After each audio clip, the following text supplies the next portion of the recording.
dentro del cuerpo esponjoso en el pene, dentro del cuerpo esponjoso en el pene.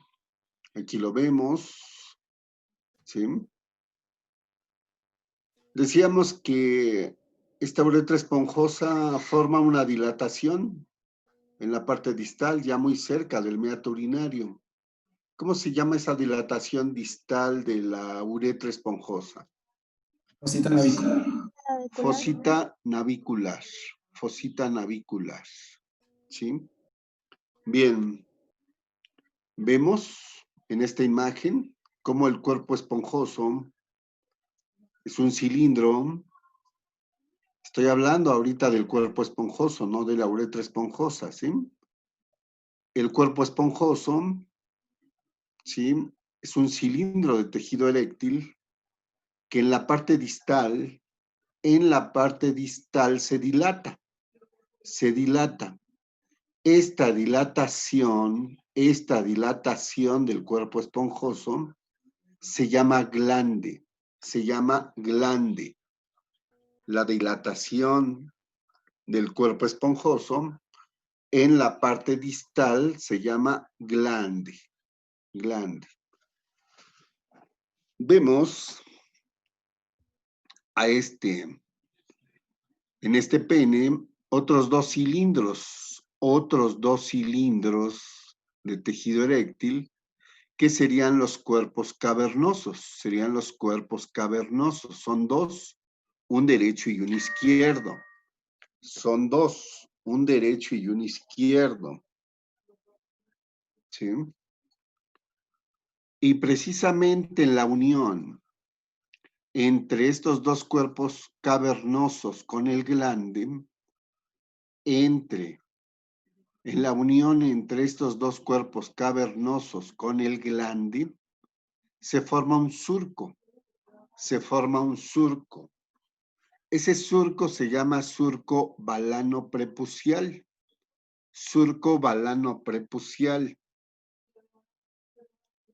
Ahí vamos a encontrar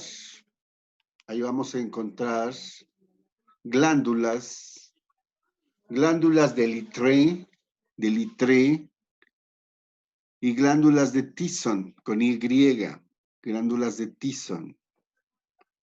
Las glándulas de Littré forman también un moco preeyaculatorio y las glándulas de Thiessen forman una secreción grasosa llamada esmegma.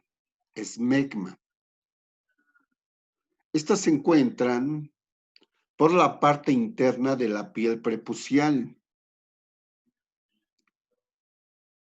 Estas glándulas de Littré son las primeras en producir un moco preeyaculatorio lubricante, ¿sí? Ante la excitación. Y las glándulas de Thiessen forman este esmegma para proteger a este pene. Sabemos que este esmegma es un factor que estimula la formación de células neoplásicas a nivel del cuello cervicouterino, del cervix uterino. Debe de haber la presencia del virus del papiloma humano y quien desencadena este producto neoplásico, esta respuesta neoplásica, es el esmegma. Por eso es importante que si no se va a usar preservativo, debe de estar limpia esa zona, ese surco balano prepucial, libre de esmegma para evitar precisamente, ¿sí?, desencadenar un cáncer cérvico-uterino. ¿Sí? Ante un corte transversal de ese pene, aquí se puede observar, fíjense bien, Este corte, fíjense bien dónde lo estamos haciendo, no a nivel del glande. Si hiciéramos el corte a nivel del glande, solo se observaría el puro cuerpo esponjoso, solo se observaría un cilindro. A nivel del glande, solo se observaría un cilindro. Pero lo estamos haciendo por detrás de ese glande, superior, más bien superior a ese glande.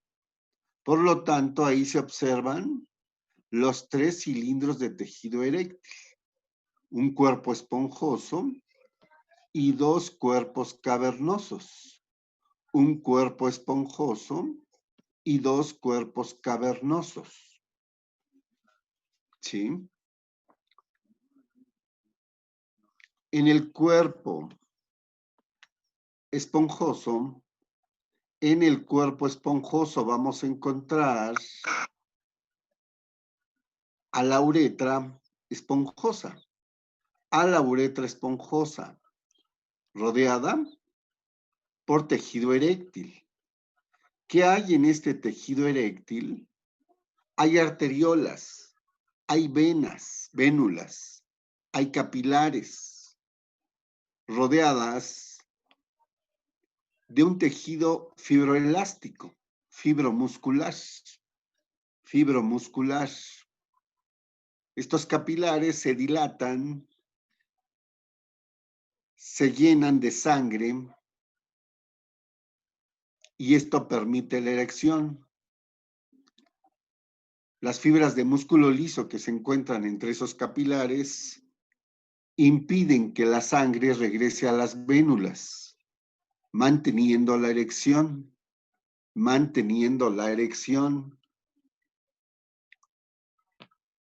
Rodeando a este tejido eréctil del cuerpo esponjoso, tenemos una capa de tejido conectivo llamada túnica albuginea. ¿Sí? En los cuerpos cavernosos vamos a ver que existe en el centro una arteria cavernosa.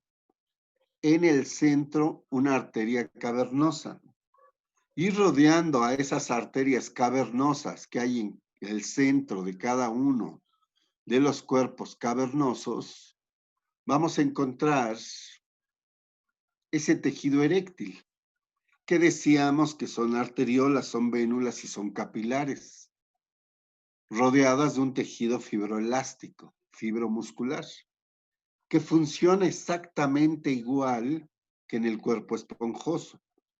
La sangre llega por las arteriolas, llena a los capilares, se dilatan, se abren, hacen que el pene aumente en longitud, en grosor, y se lleve a cabo la erección.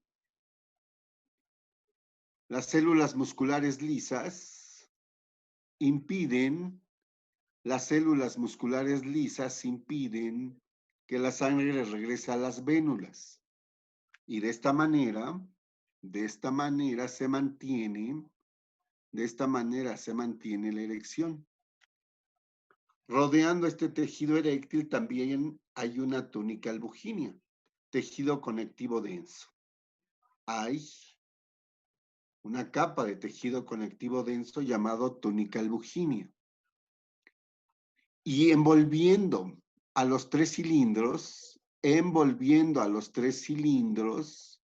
hay una lámina propia de tejido conectivo y hay un epitelio plano estratificado, una piel muy, muy delgada,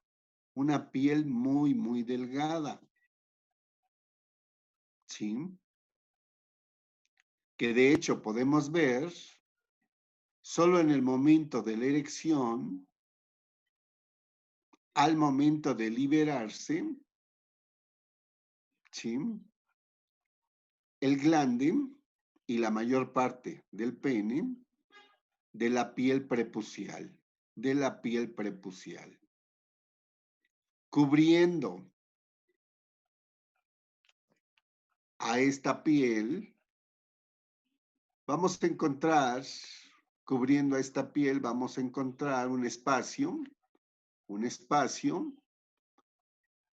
y por fuera de ello, vamos a encontrar ahora sí la piel prepucial.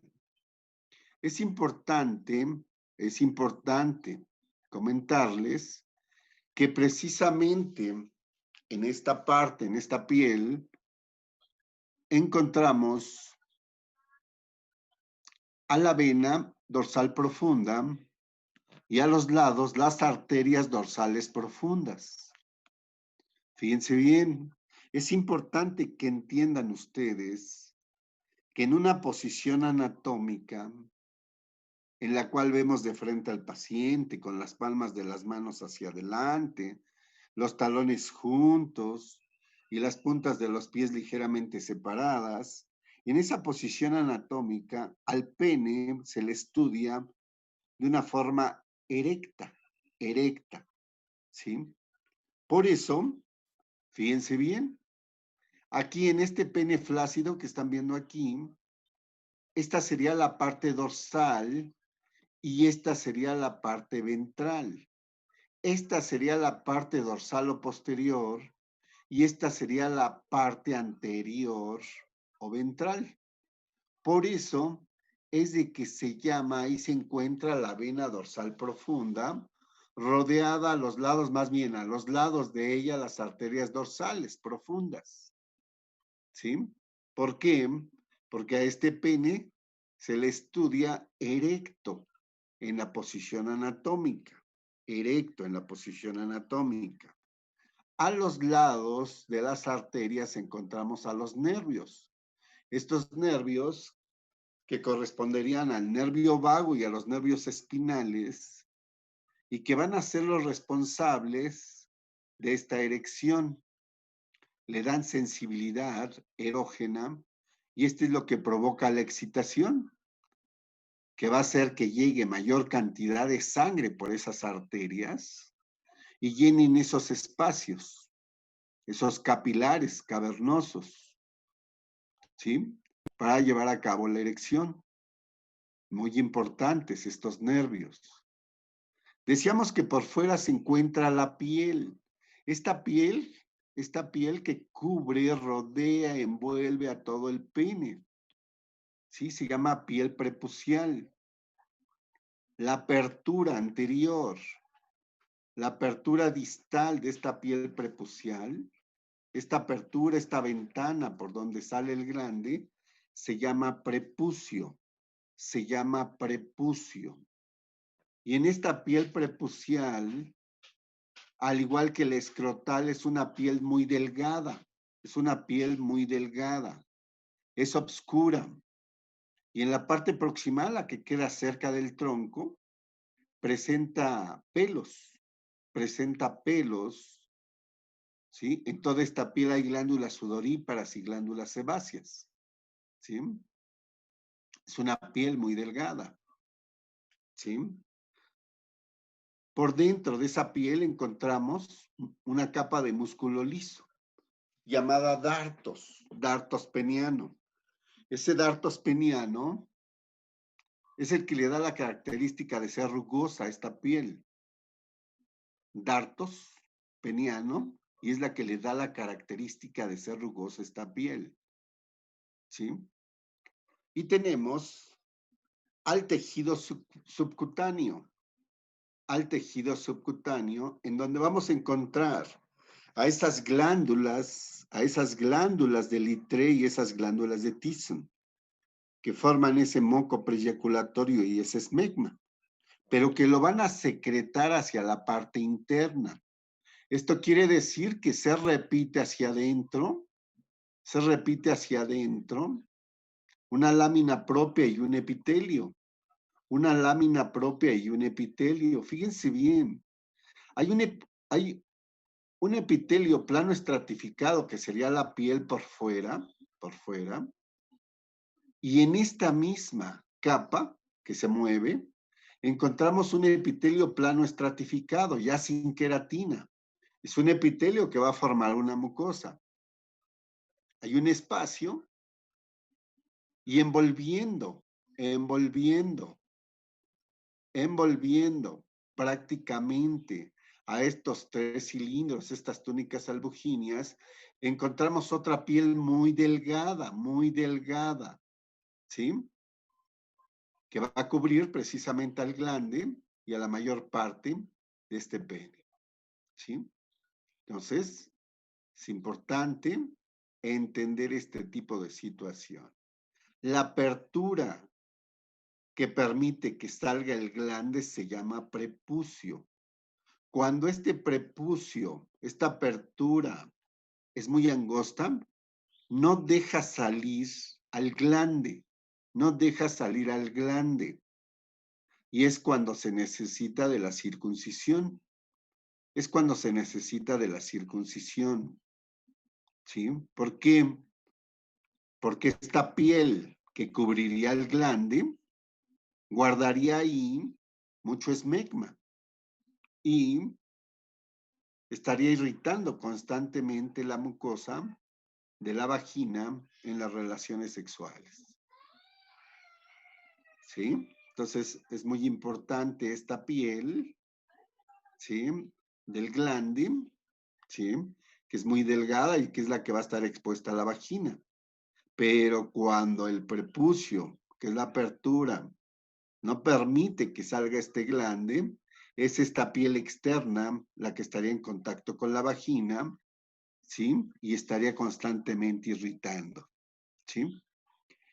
Las personas que tienen muy corto un frenillo que se encuentra en la parte posterior, en la parte anterior, perdón, ¿sí?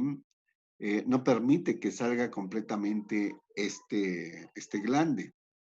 Y este glande se inflama, se irrita, se pone muy rojo, y a eso se le conoce como fimosis. Fimosis. En una fimosis el paciente no puede salir de su casa, no puede utilizar ropa, porque todo le provoca irritación, ¿sí? Aumenta su tamaño 2, 3 veces ese glande y se encuentra un rojo muy intenso. Es demasiado molesto. Estamos por terminar estos primeros 40 minutos, ¿sí? Y vamos a continuar con aparato reproductor femenino. ¿Hasta aquí hay alguna duda de este pene? Ah, yo me confundí en Ajá. dónde encontrábamos lo de las venas y las arterias. ¿Era en la piel prepucial o en dónde?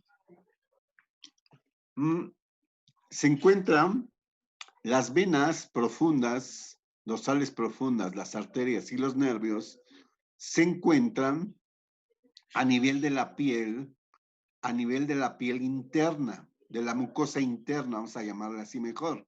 Aquí se encuentra cortada de esta mucosa interna, de esta mucosa interna. De hecho, clínicamente se puede ver esta vena, se puede ver estas arterias clínicamente, ¿sí? Las podemos observar.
¿Es esta la negra?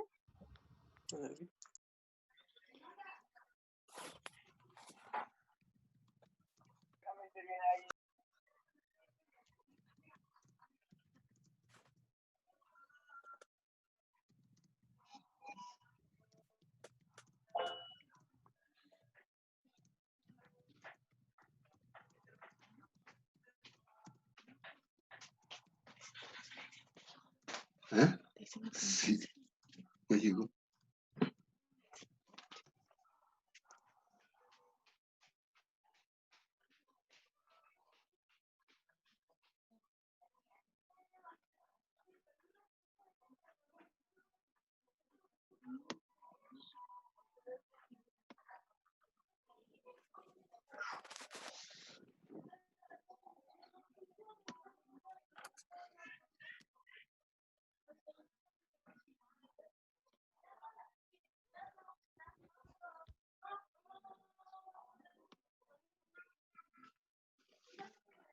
Bien. Amiri, ¿sí me habías preguntado tú eso? Sí, Sí. ¿Sí te queda claro?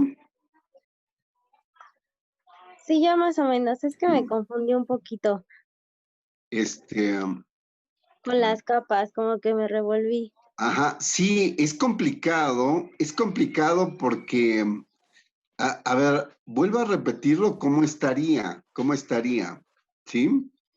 Esto se los explico eh, cuando estamos en clase, a ver si alcanzan a verme cómo se los explico. Miren, imaginemos que mi puño es el glande. Mi puño es el glande. ¿Sí lo están viendo en mi foto, en mi imagen? Sí. Sí. Bueno, mi playera sería la piel prepucial. ¿Sí? ¿Cómo está formada esa piel prepucial? Fíjense bien, esta parte de afuera sería epitelio plano estratificado con queratina. Aquí hay glándulas sebáceas, glándulas sudoríparas. ¿Sí? Y esto que está aquí adentro sería una mucosa. Aquí adentro, esto de la parte interna de mi playera, sería una mucosa. También sería epitelio plano estratificado. ¿Qué hay en el sándwich de la piel externa y la mucosa? ¿Sí? Estaría el dartos y estaría el tejido subcutáneo. Es ahí en donde encontramos a las glándulas de Tison y las glándulas de Littré. Pero, fíjense bien, mi mano, mi antebrazo, sería prácticamente, ¿sí? De igual mucosa, epitelio plano estratificado, ¿sí? Por dentro de él estarían la lámina propia y las túnicas albugineas. Es precisamente en esta mucosa, en este epitelio, por dentro, en donde se encuentran esa vena dorsal profunda, esas arterias y esos nervios. ¿Sí? Cuando nosotros vemos al pene clínicamente, ¿sí? Flácido, nosotros podemos ver aquí exactamente, ¿sí?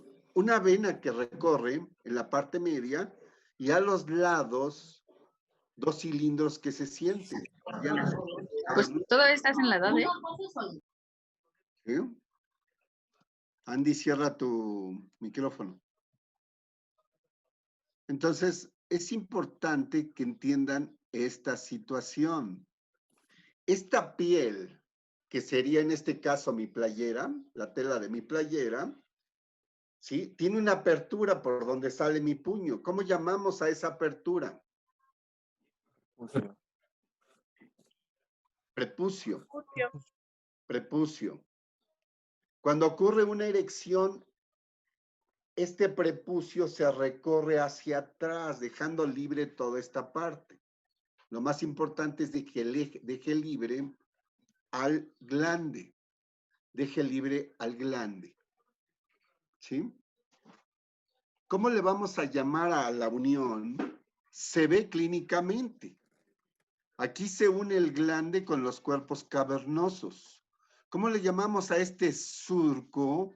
A este surco que queda entre este glande y los cuerpos cavernosos. ¿Balano prepucial? Balano prepucial. ¿sí? De hecho, de este glande, fíjense bien cómo aquí hay una parte más abultada del glande, se conoce como corona, corona del glande. Y es precisamente en la parte superior de esta corona del glande en donde se observa ese surco balano prepucial. Y es ahí en donde se aloja el esmegma. De hecho, ese esmegma le da mal olor al pene. Le da mal olor al pene. La acumulación, ¿sí? Los hombres deben de asearse este pene con agua tibia. No se necesita jabón. Con el agua tibia se elimina ese esmegma. Es muy importante, la acumulación de ese esmegma puede provocar esa fimosis que les estaba yo comentando. Amiri, ahora sí ya quedó un poquito más claro. Sí, ya, gracias. ¿Sí? Profe, ¿Los demás tienen alguna duda? profe, Sí. ¿es cierto que cuando se hace la circuncisión, como se retira el prepucio, es cierto que pierden sensibilidad los hombres o es mito?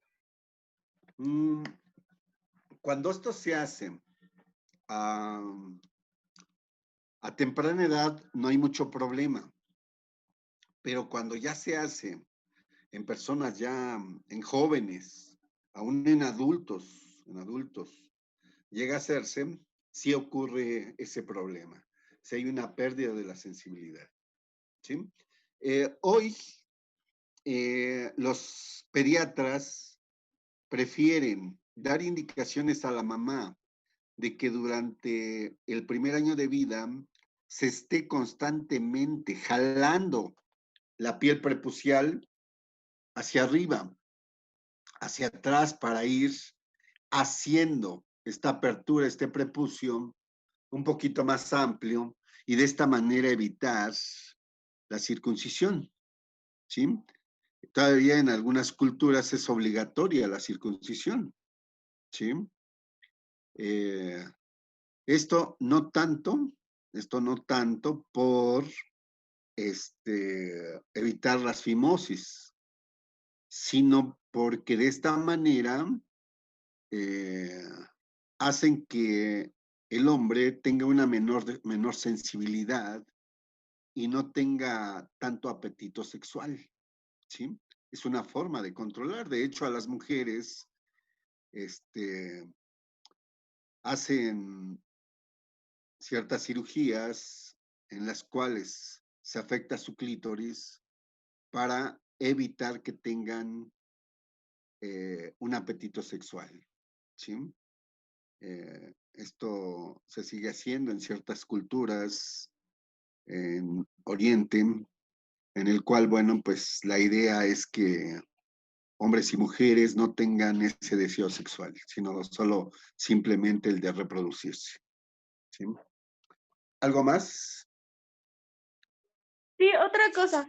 Ajá. ¿Usted cree que es recomendable que cuando los hombres van al baño a orinar se limpien el pene con papel? ¿O solamente pues lo que acostumbran a hacer que es sacudir?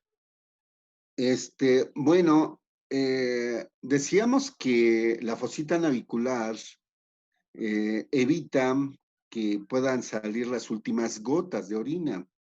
La única forma de sacarlo es sacudiéndolo precisamente. O la otra, sentarse para orinar. Al momento de sentarse, existe cierta presión de los músculos del perineo, ¿sí? Y al sentarse ya no es necesario sacudirlo, ¿sí? De pie es necesario sacudirlo. Si se coloca solo el papel, no absorbe. Y al final salen las gotitas en la ropa interior y bueno, pues anda uno oliendo a orina, ¿sí? Entonces, sí es importante. Después de sacudirlo, bueno, pues ya yo no creo que sea necesario secarlo, ¿sí? Probablemente quede algo húmedo, pero bueno, pues la mayoría de los hombres no lo hacemos, ¿sí? No lo secamos con papel, ¿sí? Les repito, si se sienta uno para orinar, no es necesario sacudirlo, porque finalmente los músculos del perineo hacen cierta presión que sale estas gotas de orina que se encuentran en la fosita navicular, ¿sí? Entonces, pues, o levantan la tapa y limpian lo que se ensucia al momento de sacudirlo, o siéntense nada más y ya no va a pasar nada, ¿sí? Ajá.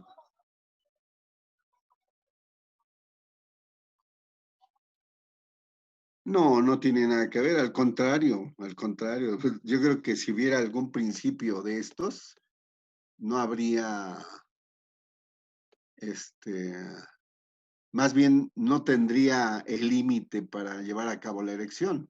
Generalmente la gente que no tiene la circuncisión y que su prepucio no deja salir el glande, al contrario, su pene es ligeramente más pequeño. ¿Por qué? Porque no puede realmente expandirse, ¿sí? Por este freno que le pone el prepucio, ¿sí? ¿Algo más?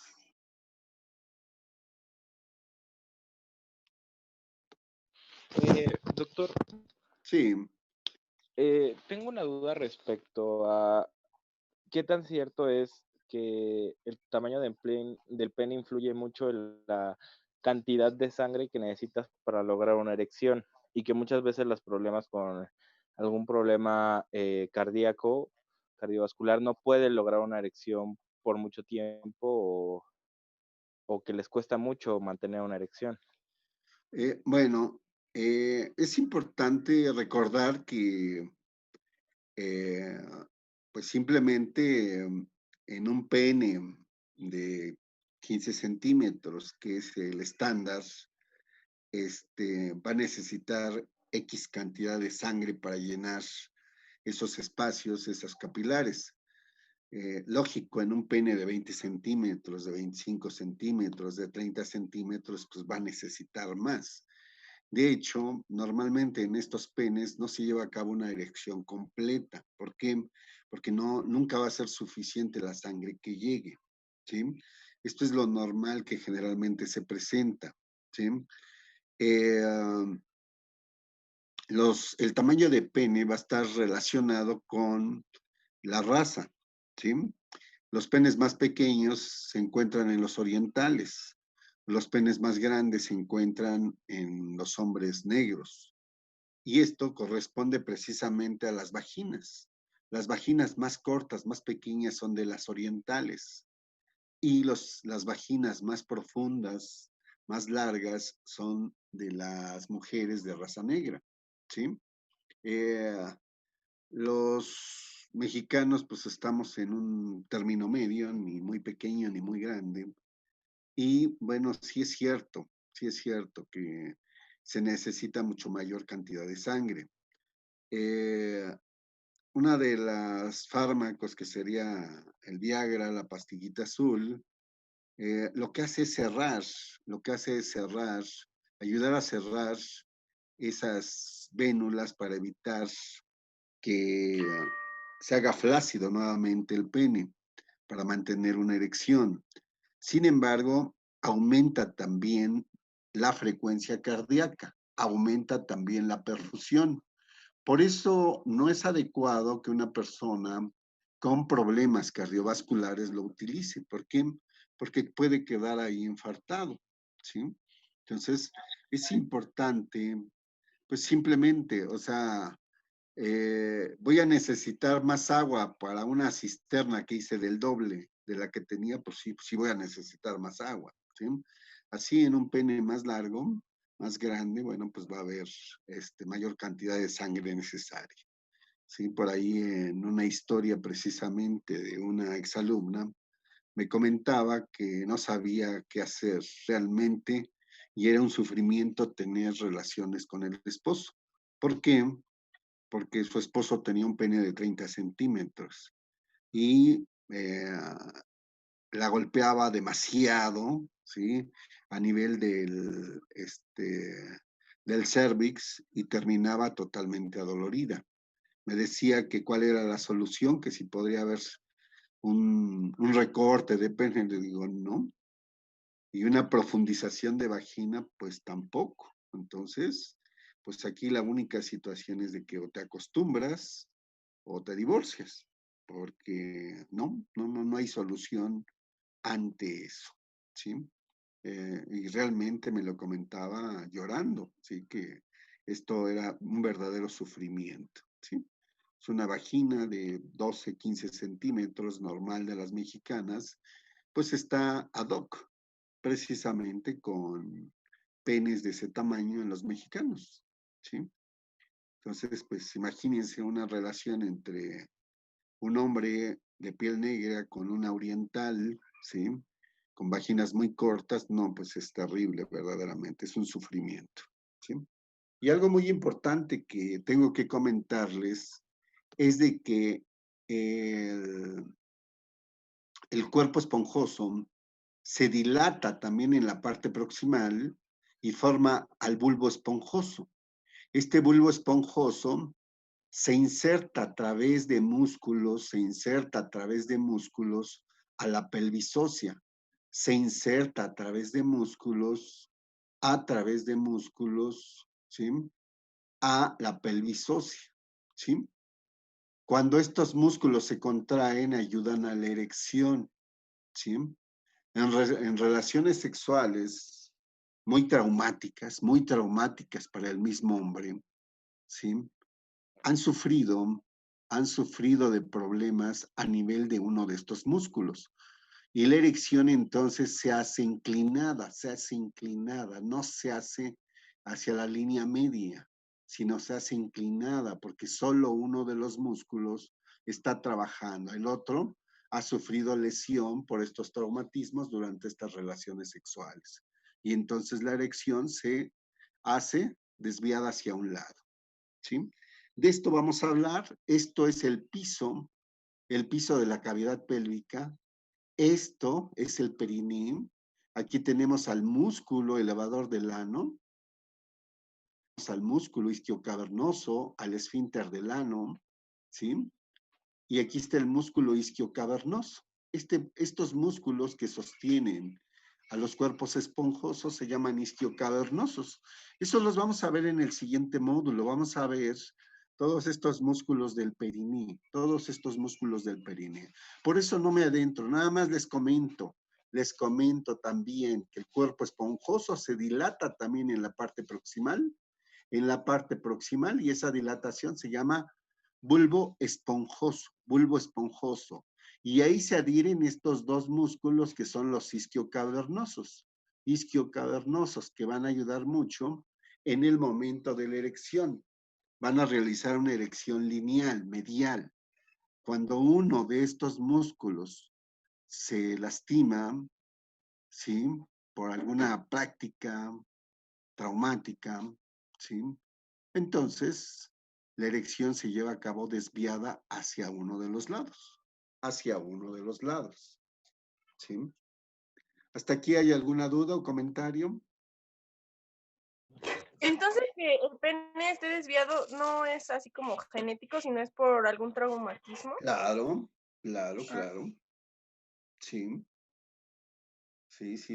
Entonces, esto puede ayudar a una cirugía, puede ayudar a que se reinstale nuevamente este músculo y a través de ciertos ejercicios vaya adquiriendo nuevamente fuerza. Quizás no llegue a ser totalmente normal, pero tampoco se llega a presentar tan de lado, ¿sí? Entonces, bueno, pues esta es la situación. ¿Algún otro comentario? Si no, para poder empezar con el aparato reproductor femenino.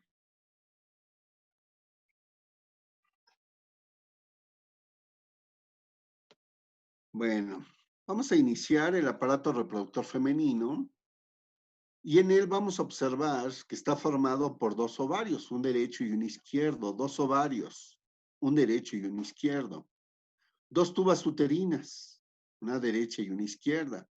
Estas tubas uterinas son llamadas oviductos, son también llamadas oviductos, o trompas de falopio, También lo constituye el útero,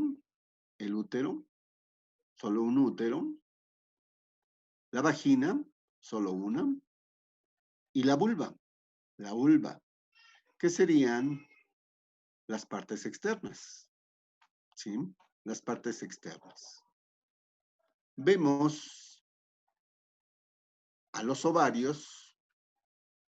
Empezamos con los ovarios. Estos ovarios están localizados en la cavidad pélvica, en una depresión de la fosa ilíaca interna, llamada fosita ovárica. Ahí se encuentra localizados los ovarios. Para darles una idea, a ese nivel también se formaron los testículos y tuvieron que descender a las bolsas escrotales momentos antes de nacer, pero se forman prácticamente en el mismo lugar. Estos ovarios se van a encontrar fijados, sostenidos por ligamentos. Aquí tenemos uno de los ligamentos más importantes y se llama ligamento útero-ovárico.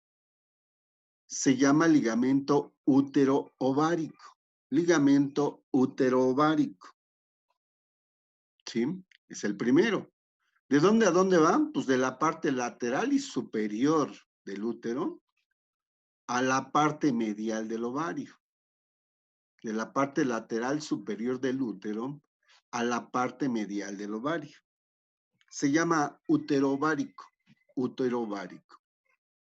Aquí, aunque no lo vemos, existe un ligamento entre estas tubas y el ovario.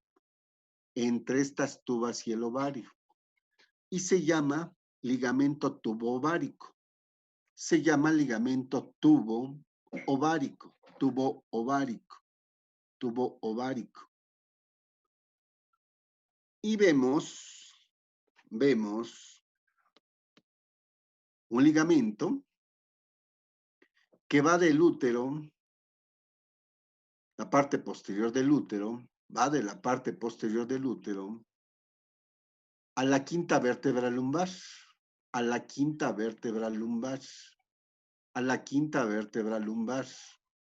y se llama lumbo ovárico.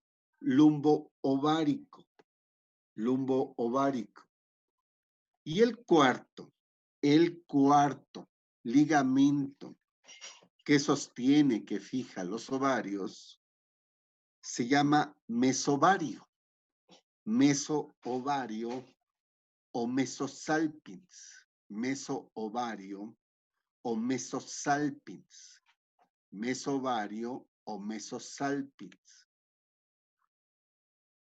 Este mesovario, mesosalpins, es una porción de ligamento ancho. Fíjense bien, este es el ligamento ancho.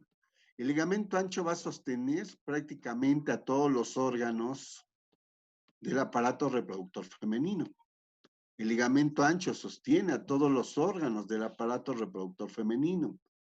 Y esta pequeña porción de ligamento ancho que se encuentra entre las tubas, el ovario y el útero, esta pequeña porción es la llamada mesovario o mesosalpins. Es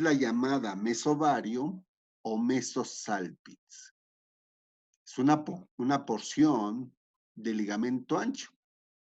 Esta porción de ligamento ancho que queda entre la tuba, los ovarios y el útero. Este es el mesovario o mesosalpins. Muy importante ese mesovario, ese mesosalpins. Ahí es donde viajan la arteria ovárica, proveniente de la aorta.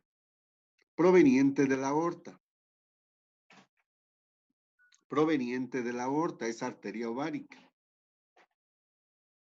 Viaja por ese mesovario, por eso mesosalpins. Ahí también encontramos a la vena ovárica, que va a drenar en la vena cava inferior. ¿sí? La vena ovárica, que drena la vena cava inferior. Y ahí encontramos un plexo venoso que recibe el mismo nombre que el que se encuentra en el testículo. Recuérdenme cómo se llama ese plexo venoso. Pampiniforme. Pampiniforme. Pampiniforme. También se llama plexo venoso pampiniforme. También se llama plexo venoso pampiniforme. Ahí vamos a encontrar, ¿sí? También a la arteria y a la vena en ese mesovario, ¿verdad?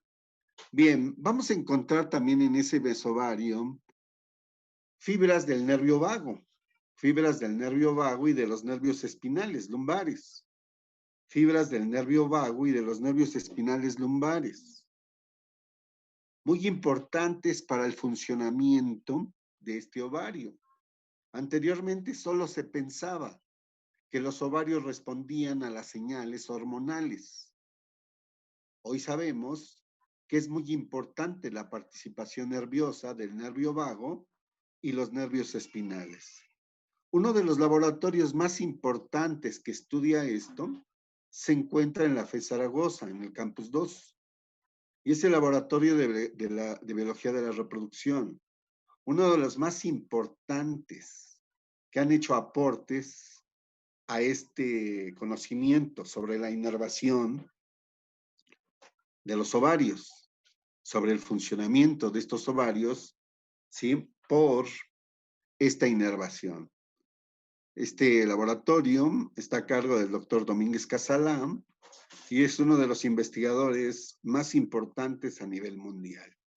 Quiero hacerles sentir ese orgullo de ser zaragozanos, porque bueno, es uno de los laboratorios más importantes a nivel de biología de la reproducción, ¿sí? A nivel mundial, ¿sí?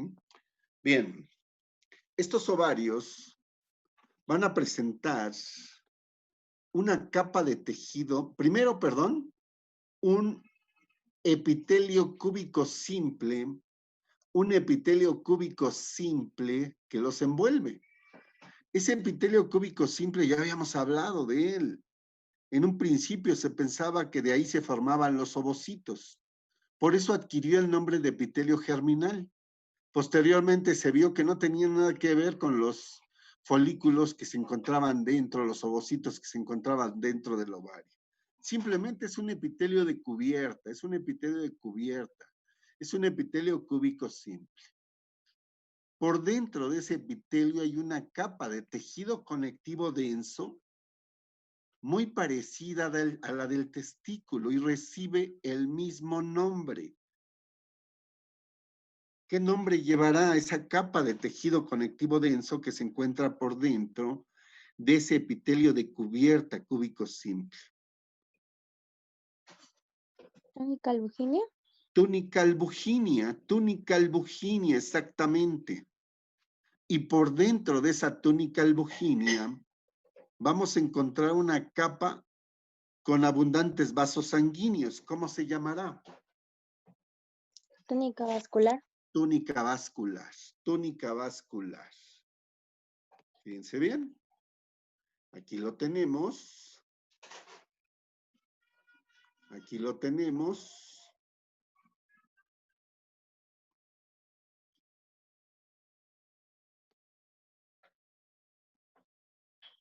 Este ovario cortado para ver las estructuras histológicamente. Tenemos 10 minutos, nos va a sacar y perdón, ahora sí nos volvemos a conectar. Necesito terminar esta parte de ovario hoy. Miren, aquí estaría en la parte de afuera el epitelio cúbico simple, la túnica albuginea, la túnica vascular. Y fíjense bien, por dentro vamos a encontrar a la corteza, Y la parte central de este ovario sería la médula, ¿Qué encontramos en la corteza de este ovario? Los folículos ováricos. Estos folículos ováricos van a presentar, ¿sí? Diferentes características y son madurativas, evolutivas. Quiero decirles que las niñas nacen ya con un número establecido de folículos. Se llaman folículos primordiales y nacen con 400,000 folículos primordiales en cada ovario. Las niñas nacen ya con 400,000 folículos primordiales en cada ovario, ¿sí? Estos folículos primordiales maduran, se diferencian durante la niñez, solo alguno de ellos, los folículos primordiales en folículos primarios unilaminares. Y es hasta la pubertad que con la menarca, con el inicio de la menarca, maduran algunos de estos folículos primarios unilaminares y maduran para formar folículos primarios bilaminares.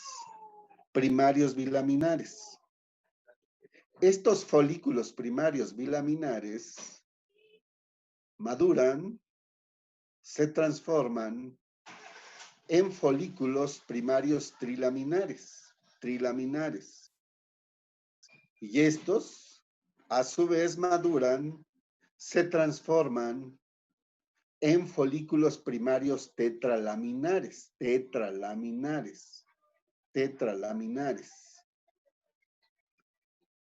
Estos folículos primarios tetralaminares maduran, se diferencian y forman folículos en desarrollo. Los folículos en desarrollo maduran, se diferencian en folículos maduros o de Graf. Folículos maduros o de Graf. Todo esto que les acabo de comentar dura 14 días, del día 1 al día 14 del ciclo menstrual. Y es precisamente el día 14 del ciclo menstrual que ocurre la ovulación.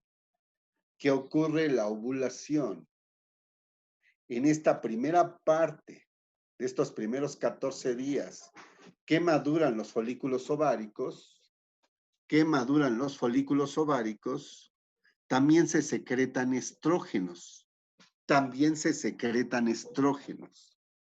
Del día 14 al 28, del ciclo menstrual, lo que queda de ese folículo maduro forma un cuerpo hemorrágico que madura hasta un cuerpo amarillo. Este cuerpo amarillo dura 14 días. Si no hay embarazo.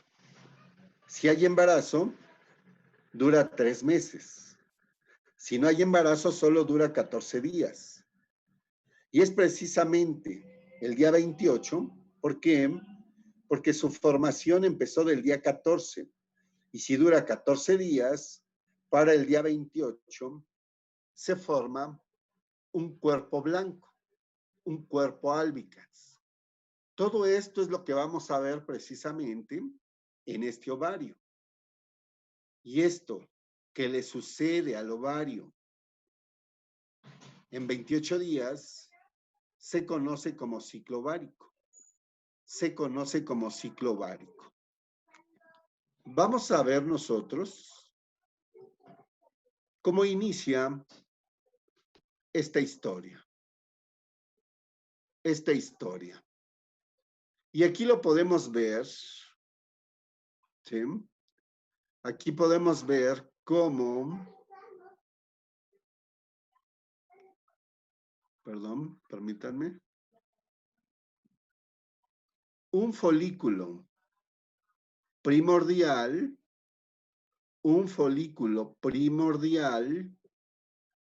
que son los que se encuentran más hacia la periferia, son con los que nacen las mujeres. 400,000 en cada ovario. ¿Cómo está formado un folículo primordial? Está formado por un ovocito. Perdón, por el momento, tomen esta información como dogma de fe.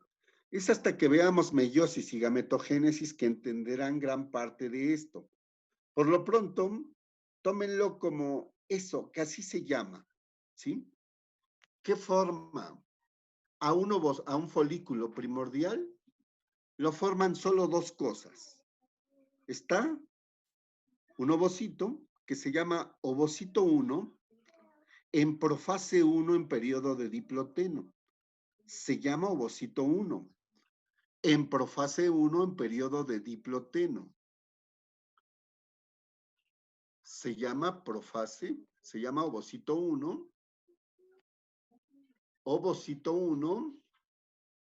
en profase 1 en periodo de diploteno. En periodo de diploteno. Y aquí están precisamente esos folículos primordiales. Vamos a ver si podemos hacer un acercamiento.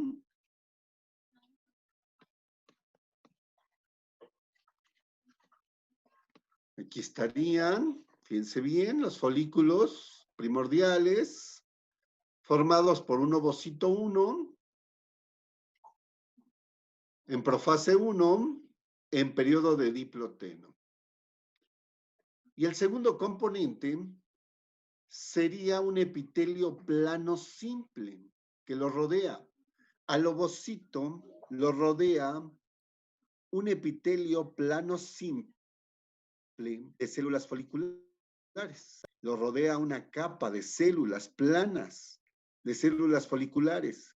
Esos son los dos componentes de un folículo primordial. Este folículo primordial, durante algunos de ellos, maduran, se transforman en folículos primarios unilaminares. Aquí es donde vemos a ese folículo primario unilaminar. ¿Cómo está formado un folículo primario unilaminar? Por tres cosas.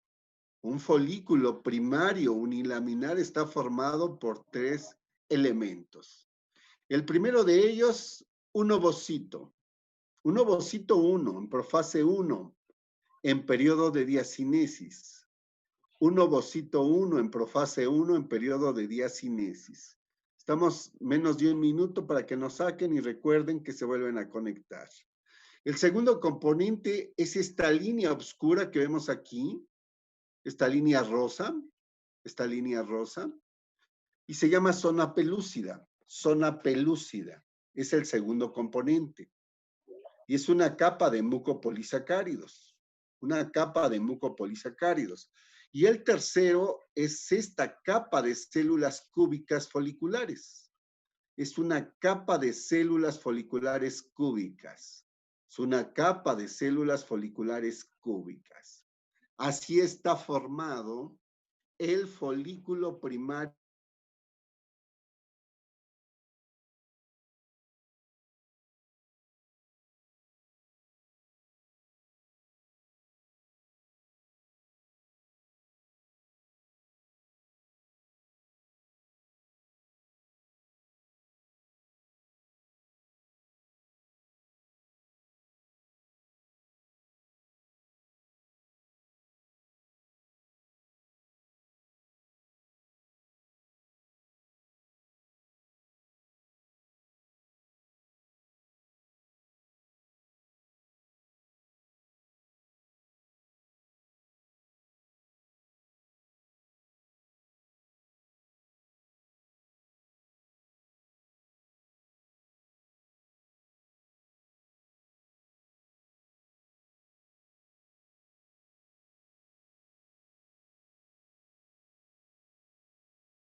No, no se escucha.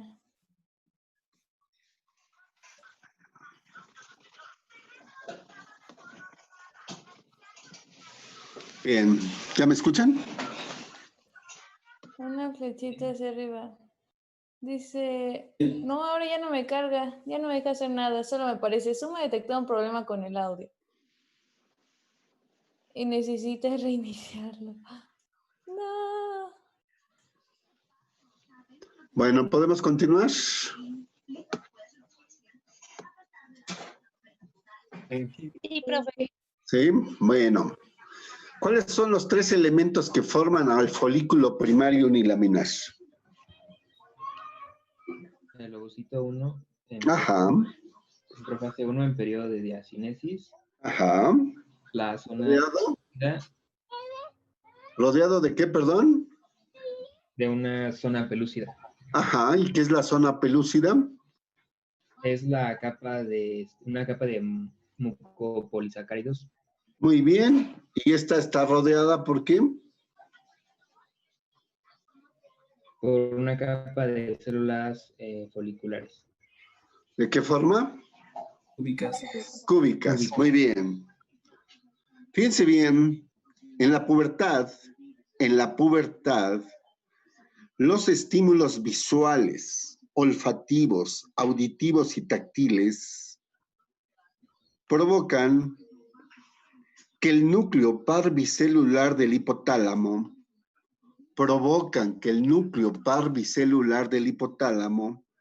empieza a producir factor liberador para FSH. Factor liberador para FSH. Este factor liberador para FSH viaja por sangre, por el sistema portohipofisiario, a la adenohipófisis, a las células cromófilas, basófilas, gonadotrófas. Estas empiezan a producir FSH. Esta FSH llega a algunos de los folículos primordiales, algunos de los folículos primarios unilaminares, se dice que solo a 15 o 20 de estos.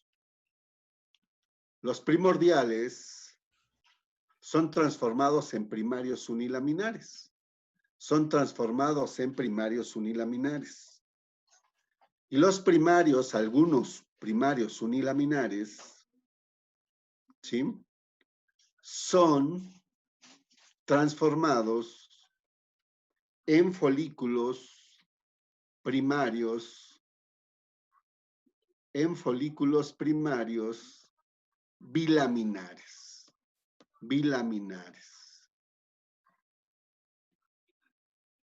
Fíjense bien, aquí tenemos primordiales, aquí hay un primario unilaminar, aunque no se ve su zona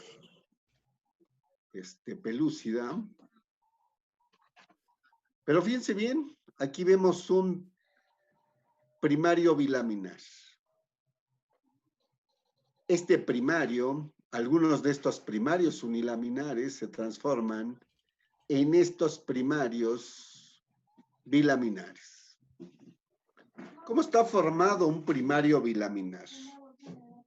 Por un ovocito 1 en metafase 1.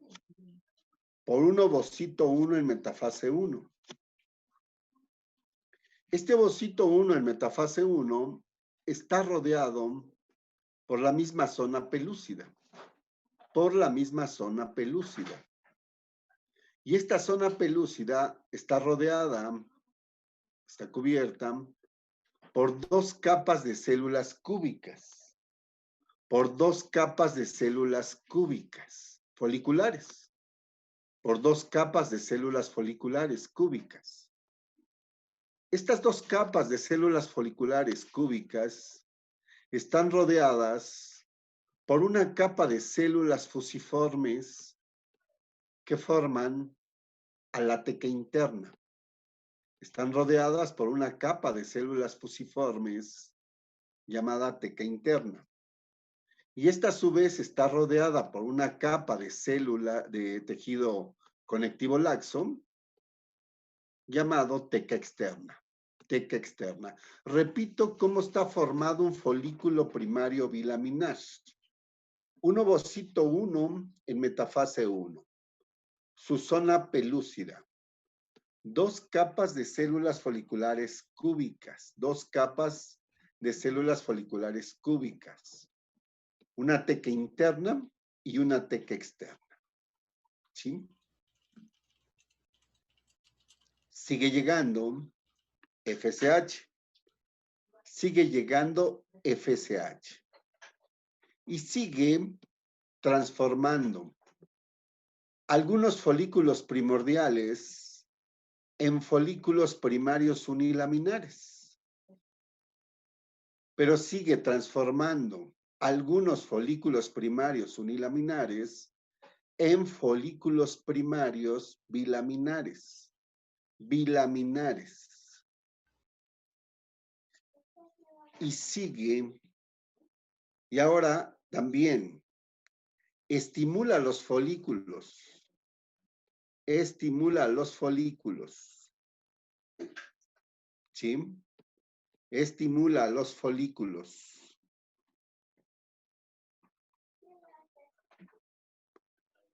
Primarios bilaminares a que se transformen en folículos primarios trilaminares. Aquí tenemos 3 capas de células foliculares. ¿Cómo está formado un folículo primario trilaminar? Primario trilaminar por un ovocito. Un ovocito 1, ¿en qué será? Un ovocito 1, ¿en qué será? En anafase. En anafase 1. En anafase 1. También está cubierto este ovocito por esta capa de mucopolisacáridos. ¿Cómo se llama esta capa de mucopolisacáridos? Zona pelúcida. Zona pelúcida. Y esta está cubierta por 3 capas de células foliculares cúbicas. Por 3 capas de células foliculares cúbicas. Vemos que estas están rodeadas por esta capa de células fusiformes que además ahora presentan gran cantidad de vasos sanguíneos. ¿Cómo se llamará esta capa que rodea a las 3 capas de células foliculares? Teca interna. Teca interna, teca interna. Y por fuera de esta teca interna estaría la teca externa. Estaría la teca externa. Este es un folículo primario trilaminar.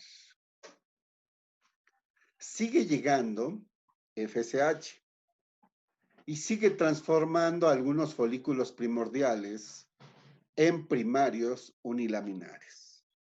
Sigue transformando algunos primarios unilaminares en primarios bilaminares. Y sigue transformando algunos folículos primarios bilaminares en trilaminares. Trilaminares. Los folículos primarios trilaminares se transforman en folículos primarios tetralaminares. Folículos primarios tetralaminares. Tetralaminares. Estarían formados estos folículos primarios tetralaminares por un ovocito. ¿Qué tipo de ovocito será?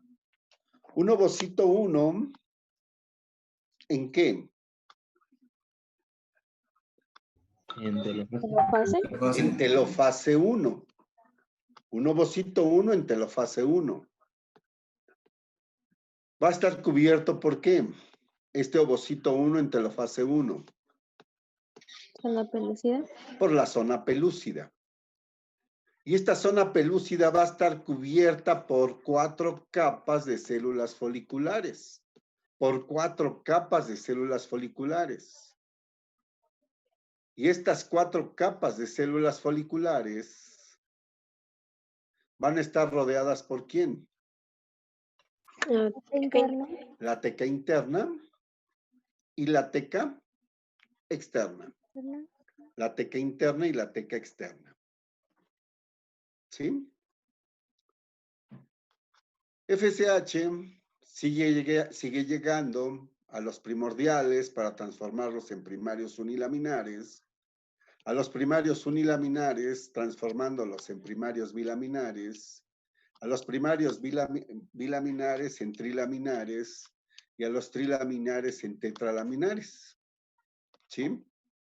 Estos tetralaminares son transformados en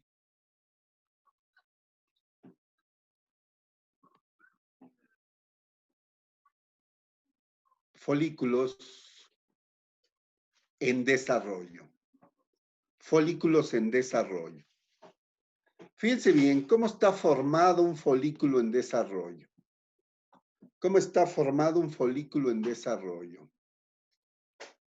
Por un ovocito, que ahora va a ser un ovocito 2 en profase 2. Un ovocito 2 en profase 2. Un ovocito 2 en profase 2. Cubierto por una zona pelúcida. Cubierto por una zona pelúcida. Se van a encontrar 4 o 5 capas de células foliculares. Se van a encontrar 4 o 5 capas de células foliculares. Se van a encontrar 4 o 5 capas de células foliculares. Y entre ellas se forman estos espacios llenos de licor folicular. Se forman estos espacios llenos de licor folicular. Esos espacios se llaman cuerpos de Cal-Exner. Se llaman cuerpos de Cal-Exner. Cuerpos de Cal-Exner. Están llenos de licor folicular. Cubriendo a estas células foliculares se encuentran la teca interna y la teca externa. Cubriendo a las células foliculares sigue estando la teca interna y la teca externa. ¿Sí? Se llaman folículos en desarrollo. Se llaman folículos en desarrollo. Y estamos entre el día 11 y 12 del ciclo menstrual.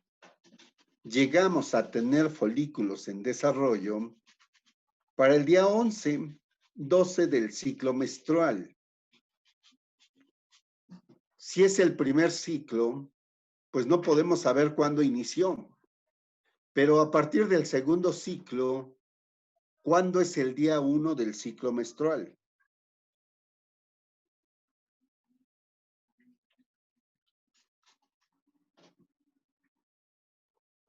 ¿Cómo sabemos cuál es el primer día del ciclo menstrual? Si es el segundo o el tercero de su vida en la mujer.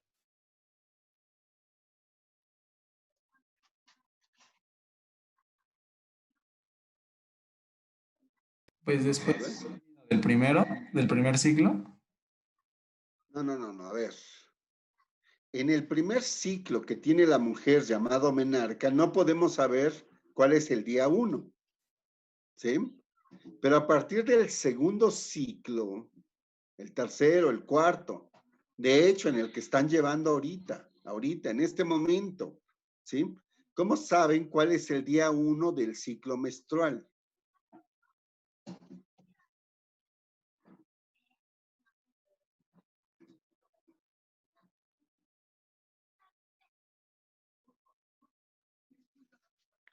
Es el primer día de sangrado menstrual. Cuando aparece su sangrado menstrual, ese es el primer día del ciclo menstrual. Nosotros contamos de ahí 11, 12 días y sus ovarios ya tienen algunos folículos en desarrollo.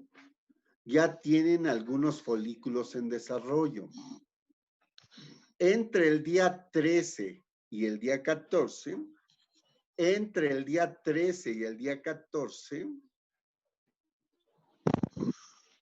estos folículos en desarrollo se transforman en folículos maduros. Se transforman en folículos maduros. Estos folículos maduros son también llamados folículos de de Graaf. Folículos de de Graaf. Folículos de Graaf. De Graaf.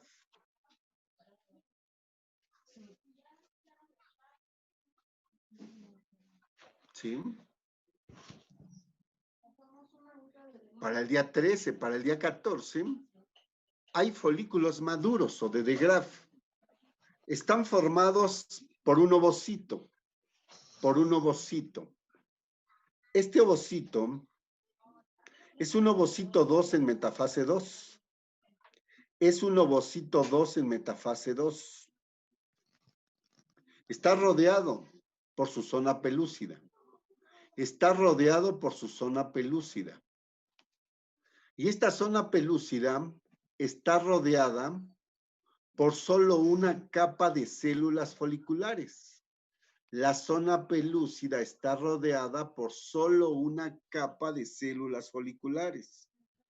Esa capa de células foliculares se llama, ¿sí?, cumulus oforus.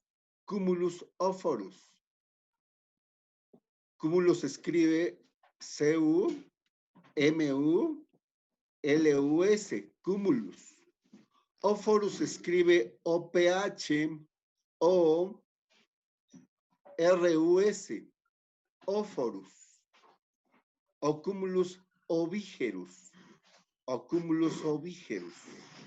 Ovígeros se escribe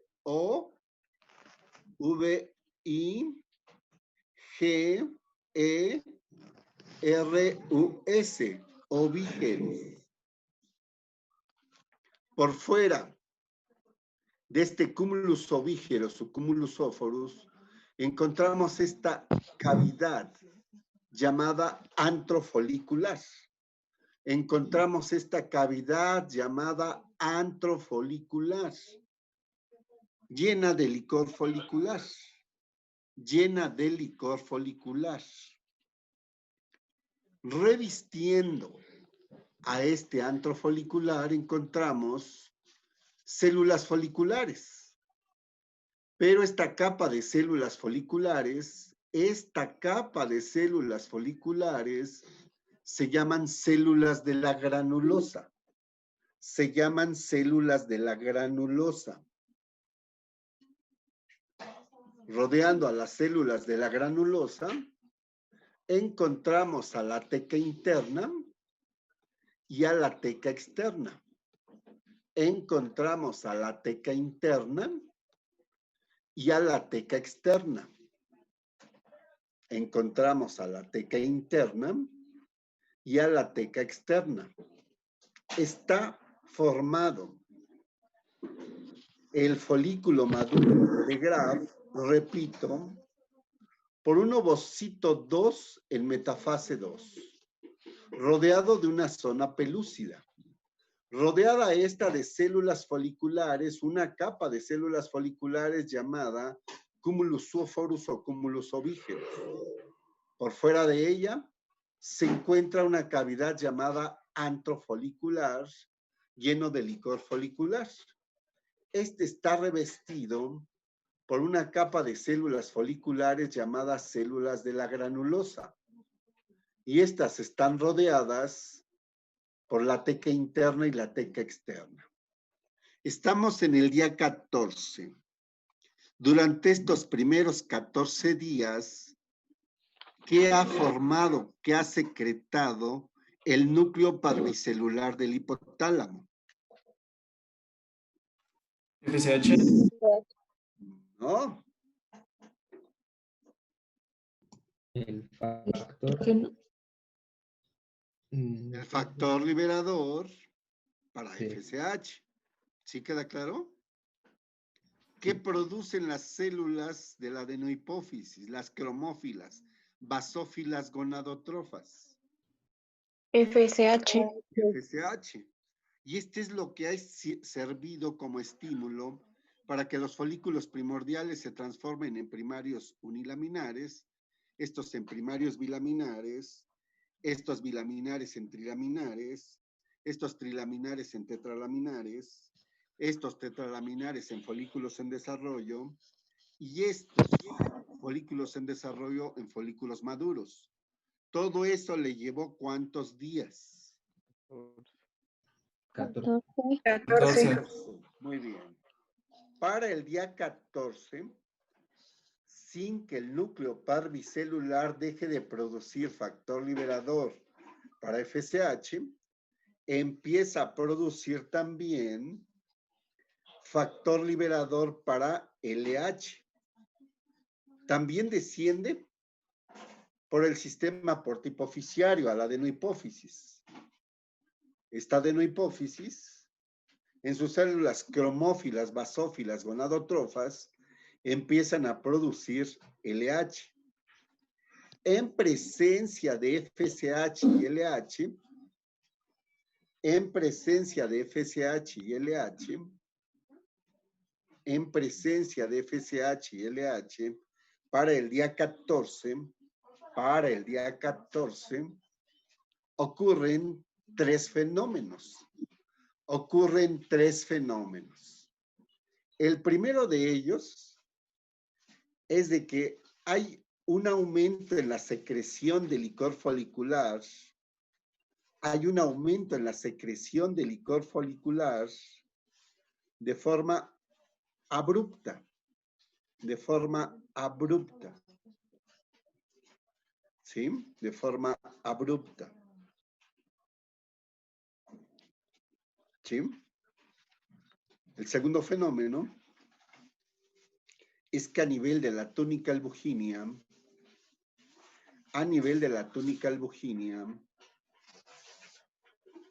las células de la teca externa y la teca interna producen prostaglandinas,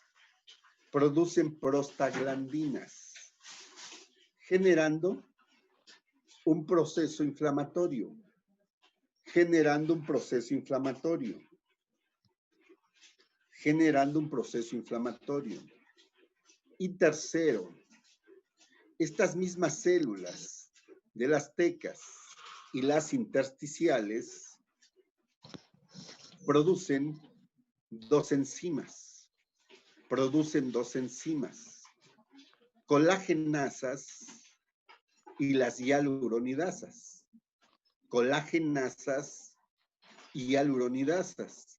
¿Alguien tiene idea sobre quién actúan las colagenasas y qué hacen?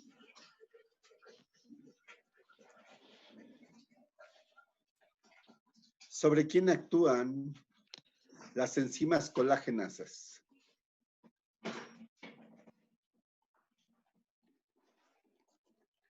Sobre el colágeno, que encontramos principalmente en la túnica albuginea.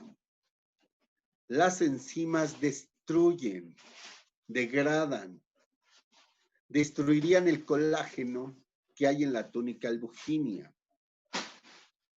¿Qué unen al colágeno? El ácido hialurónico.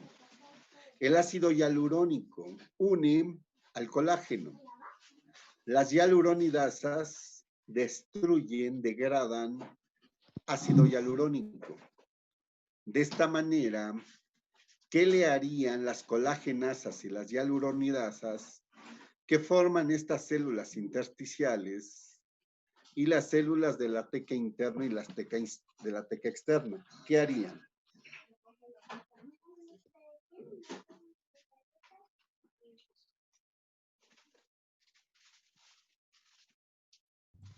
Destruyen la túnica ¿Para el ovario? Destruyen la túnica albuginea. Y gracias al proceso inflamatorio,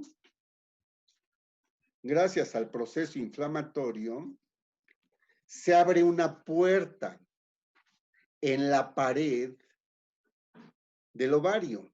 se abre una puerta en la pared del ovario. Con la secreción abrupta del licor folicular, se va a romper el folículo maduro, y va a salir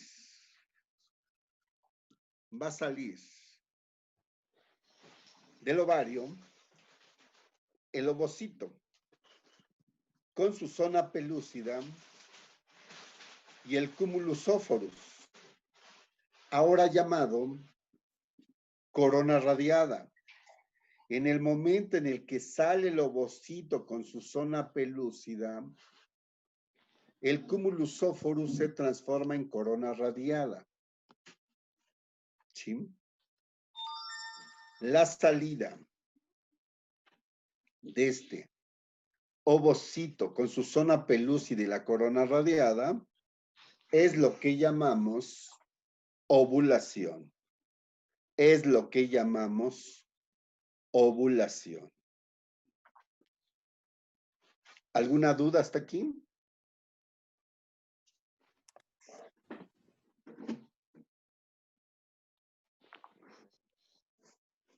No. No. ¿No? Bueno, a ver si están poniendo atención. ¿Qué queda en el ovario después del día 14? De ese folículo maduro, ¿qué queda en el ovario de ese folículo maduro? El cuerpo ¿Cuerpo amarillo? A ver, ¿yo en qué momento hablé de cuerpo amarillo? Yo no he mencionado cuerpo amarillo.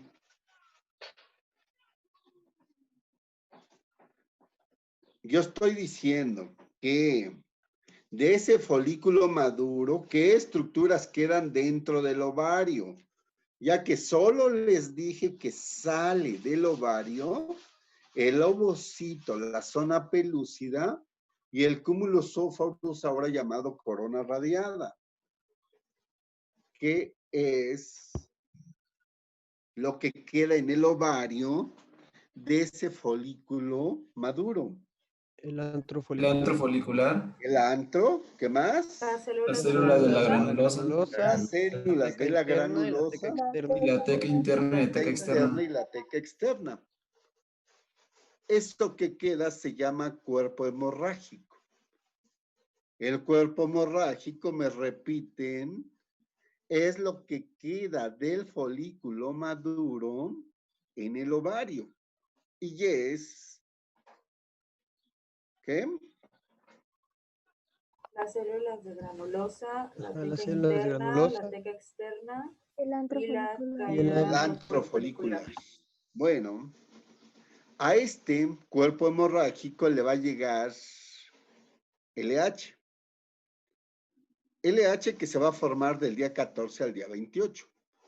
LH que le va a llegar del día 14 y al 28, al día 28.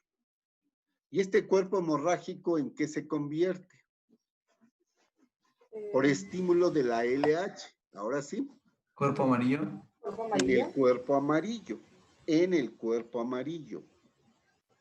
¿Sí? Este cuerpo amarillo solo dura del día 14 al 28 si no hay embarazo. Si hay embarazo, dura 3 meses. Dura 3 meses. Para el día 28 del ciclo menstrual deja de producirse LH. Para el día 28 del ciclo menstrual deja de producirse LH. Esta falta de producción de LH cierra los vasos sanguíneos que llegan al cuerpo amarillo, provocando una isquemia en él y transformando este cuerpo amarillo en un cuerpo blanco, en un cuerpo albicans, en un cuerpo blanco, en un cuerpo albicans. Este termina siendo una simple cicatriz. Este termina siendo una simple cicatriz. En las preparaciones que tenemos en la escuela, nos dan una preparación de ovario senil, y en ellos ya no hay folículos. Solo encontramos cuerpos albicans, las puras cicatrices de lo que fue un cuerpo amarillo. Bien, nos quedan menos de 9 minutos y hasta ahí quedaríamos hasta donde terminemos esos 9 minutos. ¿Sí? FSH, aparte de estimular la maduración de los folículos, también estimula las células foliculares sitecales para que formen ¿qué? Estrógenos. Estrógenos. FSH, además de estimular la maduración de los folículos ováricos, también estimula, ¿sí?, a las células foliculares sitecales para que produzcan estrógenos. ¿Sí? LH estimula la maduración del cuerpo amarillo. LH estimula la maduración del cuerpo amarillo. ¿Sí? Pero también estimula las células del cuerpo amarillo, ¿para qué? Para producir progesterona. Para producir progesterona. Por eso, del día 1 al día 14, hay FSH y hay estrógenos. Del día 14 al 28 hay LH, pero también hay progesterona. ¿Qué sale? ¿Qué sale del ovario el día 14? ¿Qué sale del ovario el día 14?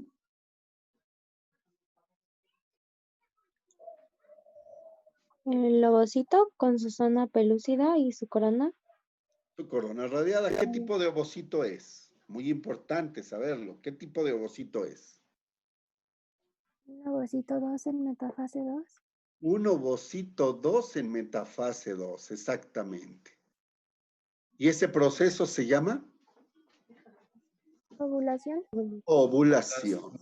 Ovulación. 3 fenómenos que ocurren, o bueno, ¿qué se necesita para que ocurra la ovulación? La presencia de 2 hormonas al mismo tiempo. ¿Qué serían qué? FSH y LDH. Muy bien, FSH y LH. ¿Sí? Y estos provocan 3 fenómenos. ¿Cuál es uno de ellos? Estimular la maduración de los folículos. Una forma abrupta de secreción de licor folicular. La segunda. La inflamación por prostaglandinas, ¿no? Muy bien, la inflamación por prostaglandinas. Y número 3. La producción de colagenasas y hialuronidasas. Ajá, que van a romper ¿a quién? Túnica albuginia. La túnica albuginia. ¿Alguna duda de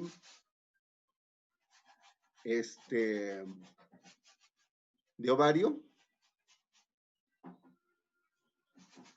¿De ciclo ovárico? ¿Alguna duda?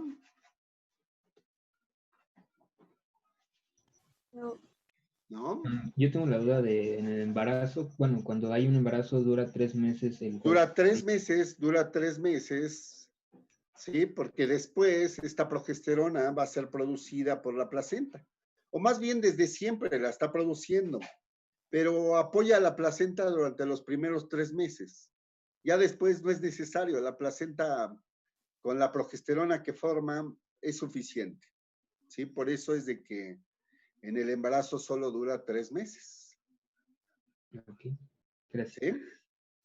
Bien. Empezaremos con las tubas y hasta donde lleguemos. ¿Dónde se localizan las tubas uterinas? Las localizamos también en la cavidad pélvica. A los lados del útero, y en la parte superior y lateral a los ovarios. ¿Sí? De hecho, ¿qué creen que se encuentre por arriba de este útero? ¿Qué se encuentra por arriba de este útero y de estas tubas? Es muy importante que entiendan esta relación anatómica en su parte superior. ¿Quién estará en la parte superior de las tubas y del útero? La cavidad abdominal con los... Ajá, específicamente las asas intestinales, el intestino delgado. Ahí va a estar el intestino delgado, ¿sí? También está fijado por la continuidad con el útero,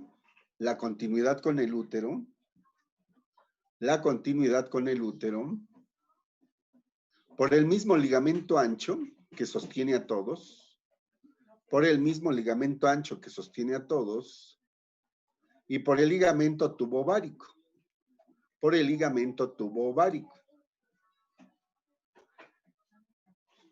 Va a tener cuatro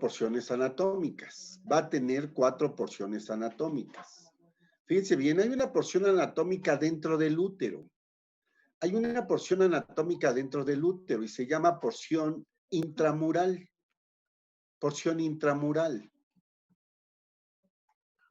Saliendo de la porción intramural encontramos una zona angosta llamada istmo.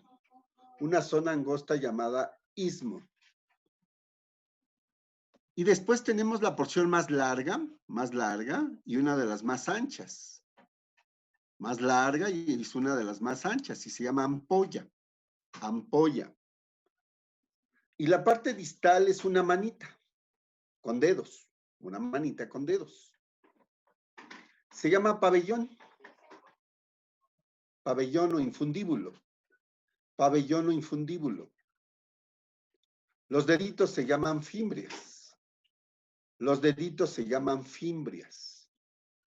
Los deditos se llaman fimbrias. Está irrigado por dos arterias, que sería la tubárica medial, que es ramo de la arteria uterina.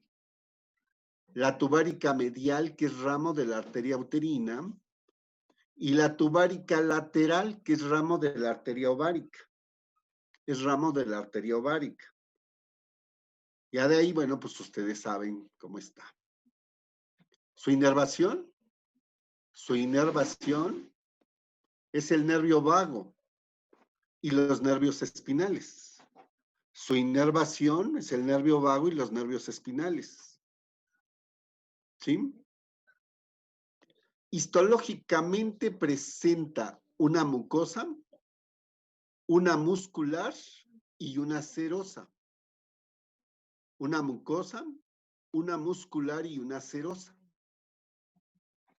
Es importante recordarles que en la mucosa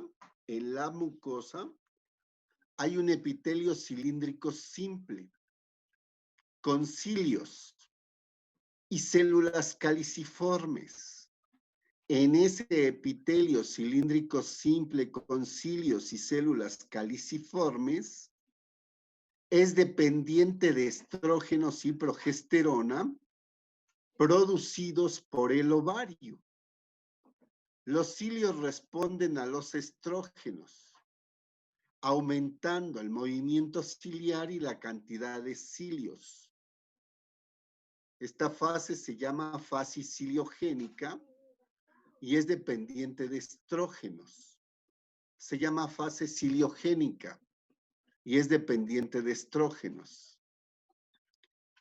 Las células caliciformes son dependientes